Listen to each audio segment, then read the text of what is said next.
Hello everyone. आज हम जिसके बारे में बात करने जा रहे हैं उसका नाम है लेप्रेसी। यदि हम इसके सबसे पहले आपके लिए बताएं कि हमें इसके बारे में क्यों पढ़ना पड़ेगा, ताकि लोगों में अवेयरनेस फैले इसके बारे में। जैसे कि कुछ मिथ्स हैं कि ये एक कर्स है जो कि भगवान के द्वारा दिया गया है, भगवान के द्वारा एक पनिशमेंट जो बुरे लोगों को दिया जाता है। और दूसरा मिथ ये है कि ये हैंडशेक से फैलता है। तीसरा मिथ ये है कि ये जो है क्योर नहीं हो सकता है। और चौथा मिथ ये है कि ये जो है कभी भी किसी को हो गया तो इसका मतलब है कि औरों में भी होगा। मतलब ये हेरिडेटरी टाइप का मतलब बीमारी है। और जो भी जिसको भी ये हो जाता है ना, उसको लोग जो है एक दूसरे नज़र से डिस्क्रिमिनेट करने लगता है या फिर सोशल आइसोलेशन की ओर वो आदमी जाने लगता है। लोग जो होते हैं उसमें अलग ही नज़र से देखता है। ताकि हम लोग आज इस चैप्टर को इसलिए पढ़ रहे हैं ताकि हम लोग अवेयर हो सकें कि ये ऐसा कुछ नहीं होता है, ये कोई भगवान के द्वारा पनिशमेंट नहीं है, ये एक नॉर्मल बीमारी है जो कि औरों की तरह ही एक है। और ऐसा नहीं करना है कि किसी के साथ भेदभाव करने लगना है कि नहीं यार देखो कैसा लग रहा है, भगवान ने इसको कैसा कर दिया। नहीं, हम लोग को पढ़कर इस सब चीज़ों से आगे निकलना है।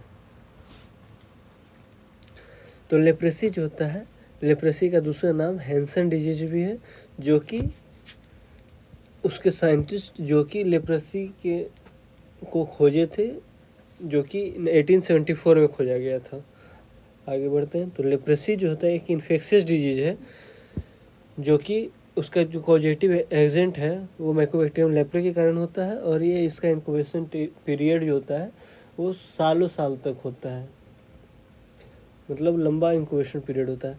प्राइमरली जो होता है ये अफेक्ट करता है पेरिफेरल नर्व को अफेक्ट करता है।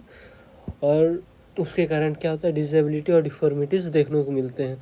तो इस चीज़ को बचाने के लिए, प्रिवेंट करने के लिए हमें इसे जल्दी से जल्दी पहचानना पड़ेगा कि ये किसी में है। उसके साइन एंड सिम्टम्स को पहचान के उसको ट्रीट करेंगे ताकि उसको वो ये डिसेबिलिटी या डिफॉर्मिटी नहीं आए। दूसरा, यदि हम इसके सेकेंडरी सिस्टम जो अफेक्ट होते हैं लेप्रेसी से, वो है skin, muscle, I, bone, testis and internal organs जो हैं वो लेप्रेसी कारण अफेक्ट होते हैं। फिर यदि इसके स्पेक्ट्रम की अभी बात किया जाए, अगले स्लाइड में जैसा लिखा हुआ है, तो यदि हम इसके स्पेक्ट्रम की बात करें तो ये माइल्ड से सीवियर तक होते हैं। और ये कंटिन्यूस स्पेक्ट्रम है, एक ब्रॉड स्पेक्ट्रम है और ये टाइम के साथ बढ़ता ही जाता है। और ये डिपेंड करता है, स्पेक्ट्रम किस पे डिपेंड करता है कि जो होस्ट है जिसको हुआ है उसका इम्यून सिस्टम वीक है कि स्ट्रॉन्ग है, उसके अनुसार जो है उसको माइल्ड होगा कि सीवियर होगा वो डिपेंड करेगा। यदि हम दो पोलर फॉर्म की बात करें लेप्रेसी का, तो एक है लेप्रोमेटस लेप्रेसी और दूसरा है ट्यूबरकुलाइड लेप्रेसी। जो लेप्रोमेटस लेप्रेसी है उसको एलएल भी बोलते हैं और वो लो होस्ट रेजिस्टेंस में होता है, मतलब जिसका इम्यून सिस्टम वीक है उसको लेप्रोमेटस लेप्रेसी होता है। और जिसका इम्यून सिस्टम स्ट्रॉन्ग है थोड़ा, यानी कि रेजिस्टेंट है, तो रेजिस्ट करता है मतलब कोई भी बैक्टीरिया से, वो उसको ट्यूबरकुलाइड लेप्रेसी देखने को मिलता है। और उसके बीच में जो फॉर्म आते हैं वो होते हैं इंटरमीडिएट फॉर्म, जिसको बॉर्डर लाइन लेप्रेसी बोलते हैं। वो तीन तरह के होते हैं, बीबी, बीएल और बीटी। एक बॉर्डर लाइन, एक बॉर्डर लाइन लेप्रोमेटस, एक होता है बॉर्डर लाइन ट्यूबरकुलाइड लेप्रेसी। और ये जो होता है इंटरमीडिएट फॉर्म जो होता है वो एक फॉर्म से दूसरे फॉर्म में जाता है, धीरे धीरे सीवियर हो जाता है। और इसे क्लासिफाई करना कि ये बॉर्डर लाइन में कौन से कैटेगरी का है, इसको डिफ्रेंशिएट करने में बड़ा दिक्कत आता है। ये हम लोग को डिफ्रेंशिएट करने में दिक्कत आएगा, हम लोग नहीं कर पाते हैं। और जो कॉजेटिव ऑर्गेनिज्म है जिसके कारण लेप्रेसी होता है वो है माइकोबैक्टीरियम लेप्रे। और इसको कौन खोजे थे, तो GHA हैंसन ने खोजा था 1873 में।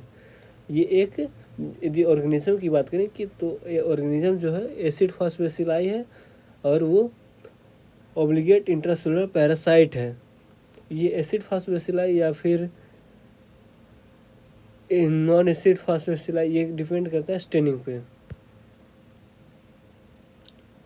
फिर यदि हम बैक्टीरियोलॉजिकल फीचर्स की बात करें तो सबसे यूनिक इसमें ये बात है कि ये आर्टिफिशियल मीडिया में इसको कल्चर नहीं कर सकते, जैसे कि माइकोबैक्टीरियम ट्यूबरकुलोसिस को कल्चर करते हैं, क्योंकि इसका जो इंक्यूबेशन पीरियड है बहुत लंबा है, इस कारण इसका ग्रोथ वगैरह भी बहुत स्लो है, इस कारण इसको हम लोग कल्चर नहीं कर सकते आर्टिफिशियल मीडिया में।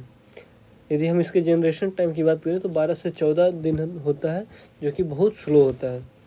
और अब हम रोल यदि बात करें कि रोल ऑफ आर्माडिलो और माइस का क्या है, तो ये सब जो जानवर हैं इसी पे टेस्टिंग चलता है कि यदि किसी को माइकोबैक्टीरियम लेप्रे हुआ है तो उसमें कोई ड्रग देंगे तो वो ड्रग का एफिकेसी क्या है, रेजिस्टेंस दिखा रहा है कि नहीं दिखा रहा है, या फिर उसका साइड इफ़ेक्ट्स क्या है। तो इस चीज़ के लिए हम लोग माइस और 9 बैंडेड आर्माडिलोस का इस्तेमाल करते हैं। यदि हम कार्डिनल क्लिनिकल फीचर्स की बात करें तो 4 कार्डिनल क्लिनिकल फीचर्स हैं। तो पहला तो ये है कि हाइपोपिगमेंटेड पैच देखने को मिलता है, मतलब यदि हमारा स्किन है तो पिगमेंटेड है और कुछ जगह ऐसा जाएगा उजलापन आ जाएगा थोड़ा, तो उसको हाइपोपिगमेंटेड पैचेज देखने को मिलेंगे। वो हमारे कहीं भी हो सकता है हमारे पीठ पे भी हो जाए, स्किन पे है ना, इसमें स्किन इन्वॉल्व है, तो स्किन है तो मतलब पूरे बॉडी में कहीं पे भी हो सकता है। यदि हम लोग पीठ की बात करें तो पीठ का जो कलर है आपका उससे ज़्यादा उजलापन इसका पैच में आएगा, मतलब वो हाइपोपिगमेंटेड रहेगा। और फिर दूसरा क्लिनिकल फीचर्स जो देखने को मिलता है वो एसिड फास्ट बेसिलाई होता है। और यदि किसी को हो रखा है तो उसका जो स्मेयर वगैरह लेंगे, नेजल स्मेयर या स्किन, तो उसमें एसिड फास्ट बेसिलाई का स्टेनिंग करेंगे तो पॉजिटिव आएगा। इससे यह पता चलेगा कि वो लेप्रोमेटस का केस हो चुका है। यदि हम एडवांस हो रहा है कि नहीं डिजीज यदि ये पता करना, तो उसमें यदि कहीं पे नोड्यूल्स बन रहे हैं या फिर लम्प्स बन रहे हैं या फिर ये सब बन रहे हैं ना टाइम के साथ, तो कहीं फेस पे या आई पे ये सब में बहुत इजीली देखा जा सकता है। तो यदि ऐसा है कि कहीं पे इसका किसी के लम्प्स या नोड्यूल्स बन रहे हैं तो हो सकता है कि ये धीरे धीरे प्रोग्रेशन की ओर है। ये एक हॉलमार्क फीचर है लेप्रोमेटस लेप्रेसी का, नोड्यूल्स और लम्प्स बनना। यदि हम एपिडर्मियोलॉजी की बात किया जाए तो WHO ने बहुत कुछ किया उसमें कि कैसे न्यू केस डिटेक्शन वगैरह, मतलब बहुत कुछ किया, जैसे कि उसके डाटा कलेक्ट किया, फिर न्यू केस का क्या रेट है, किस तरह क्या एंडेमिसिटी है, किस एरिया में ज़्यादा है, किस एरिया में कम है, या किस एरिया में मतलब क्या एफिकेसी है, उसके अनुसार से प्रोग्राम वगैरह चलाया गया। तो उससे फिर पता चला कि 2020 का जब डाटा आया तो ग्लोबल न्यू केस डिटेक्शन जो 2020 का डाटा है उसमें ये पता चला कि 1,27,000 केस है टोटल, उसमें से ये सब एक्टिव केसेस हैं। और यदि हम लोग ग्लोबल बात करें कि ग्लोबली बात किया जाए तो ग्लोबली ये देखा गया कि साउथ ईस्ट एशिया रीजन में जो है वो largest population of global burden है, मतलब सबसे ज़्यादा केसेस जो हैं लेप्रेसी का वो साउथ ईस्ट एशिया रीजन में है। मतलब 100 केस में से 66 केस जो होता है साउथ ईस्ट एशिया रीजन में है। और उसमें से भी यदि साउथ ईस्ट एशिया रीजन में 2 कंट्री की बात किया जाए तो इंडिया और इंडोनेशिया जो है वो सबसे ज़्यादा मेजॉरिटी ऑफ केसेस लेकर बैठा हुआ है। और यदि हम इसको क्वांटिफाई करें तो इंडिया और इंडोनेशिया जो होता है 72% केस है टोटल। यदि 100 केस हो रहे हैं पूरे वर्ल्ड में तो 72% केस जो होता है सिर्फ और सिर्फ इंडिया और इंडोनेशिया के यहाँ है। और उसके बाद यदि साउथ ईस्ट एशिया रीजन की बात करें तो 91% केस जो होता है इंडिया और इंडोनेशिया के केस के यहाँ पाया जा रहा है। यदि एपिडर्मियोलॉजिकल ट्रेंड की बात किया जाए तो हम लोग को ये पता चला कि जैसे ही मल्टी ड्रग थेरेपी यूज होना शुरू हो गया उसी तरह जो होता है उसका प्रेवलेंस जो होता है वो ड्रॉप हो गया ड्रास्टिकली। और उसके कारण जो होता है न्यू केस डिटेक्शन जो होता है वो स्टेबल हो गया। और जो ट्रांसमिशन हो गया थोड़ा मतलब सब कुछ मतलब बहुत कुछ अपने अंदर आ चुका है, मतलब कि सब कुछ अपने कंट्रोल में आ चुका है। ये पता चला। यदि हम इसके मोड ऑफ ट्रांसमिशन की बात करें तो रेस्पिरेटरी रूट जो होता है वो प्राइमरी मोड ऑफ ट्रांसमिशन है।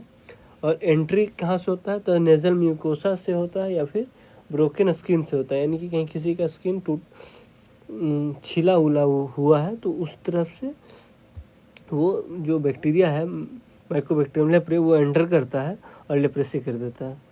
और एक और तरह से मोड ऑफ ट्रांसमिशन है कि यदि किसी को हो रखा है उसके साथ यदि हम लोग बहुत क्लोज कांटेक्ट में बैठे हुए हैं तो हम लोग को भी हो जाएगा। ठीक है, तो यदि हम लोग हाई रिस्क ग्रुप की बात करें तो जो जिसको हो रखा है उसके साथ में जो उसके हाउस होल्ड कॉन्टेक्ट्स में है, यदि मेरे घर में किसी को हो रखा है तो हो सकता है कि मेरे को भी हो जाए, तो ये हुआ हाई रिस्क ग्रुप्स में। दूसरा ये कि किसी एरिया में यदि ज़्यादा है और उसी एरिया में हम रह रहे हैं तो हो सकता है कि मुझे भी हो जाए। और तीसरा केस ये कि मेरा यदि सेलुलर इम्यूनिटी लो है तो हो सकता है कि मेरे में ज़्यादा चांस है कि लेप्रेसी हो जाए, क्योंकि मेरा सेल इम्यून रिस्पॉन्स जो है वो स्लो रहेगा या फिर उस पर एक्ट नहीं कर पाएगा। यदि हम लोग प्रिवेलेंस की बात करें तो और वैक्सीन स्टेटस की बात करें तो वैक्सीन जो होता है वो वाइडली यूज अभी नहीं हो रहा है इस चीज़ के लिए, लेप्रेसी को इरेडिकेट करने के लिए। मगर जो प्रिवेंशन कैसे करते हैं तो प्रिवेंशन करने का तरीका ये है कि हम लोग को केस को डिटेक्ट करिए बहुत अर्ली स्टेज में और उसको ट्रीटमेंट करने लगिए ताकि वो प्रिवेंट कर सकें हम लोग। और जो ये क्लासिफिकेशन एंड पैथोलॉजी है वो हम लोग अगले